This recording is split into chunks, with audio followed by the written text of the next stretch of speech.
found out that he'd never sent a Bitcoin transaction before, like an actual one. Obviously, he's bought Bitcoin.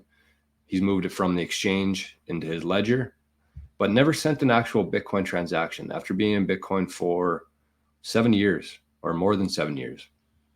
I found that kind of crazy, but at the same time, I think that that's very reflective of Bitcoin itself. I think there's a lot of people out there who just buy Bitcoin and never really understand the whole value behind Bitcoin. And I think that if they did, if once you go through a Bitcoin transaction, you got to set your fee. You have to check on the mempool. You got to see what the fees are. It's such an, honestly, every time I send a Bitcoin transaction, I'm just blown away by how good it is. And it grows your conviction.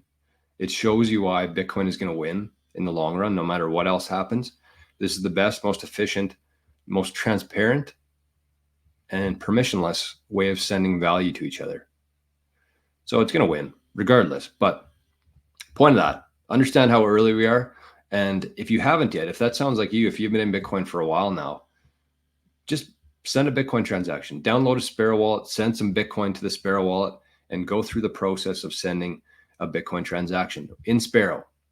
I think that's going to be the best place to learn. So use Sparrow wallet, use mempool.space, set your fee. You can track it. You can follow your transaction on mempool.space. You can see when the first confirmation is, and you can see the implications of that. It's an experience. And again, you don't have to have been in Bitcoin since 2017. I see a couple people in here right now, 2024s. What a better time. Don't spend 7 years of just spending Bitcoin or sending Bitcoin to your exchange and then to your wallet. Go through a transaction. And I actually sent him a link yesterday because we did and I was thinking about doing this again because it was a lot of fun. Basically, we spent a whole show sending a Bitcoin transaction, and it was wild. I'm sure there was people in the chat today who were here for that, but we went through the whole process of it. We set our fee, and then before it got put into a block, the demand for block space went up, so the fees went up. And so I had to go back into Sparrow. I had to adjust the fee to be higher. And then, so it sat in the mempool a little bit longer. This is all while we were live on the show. And then I had to set it again higher. So that's, you always have to be careful with which wallet you're using, because when you're sending Bitcoin, not all wallets have the capability of doing that. The replace by fee option there.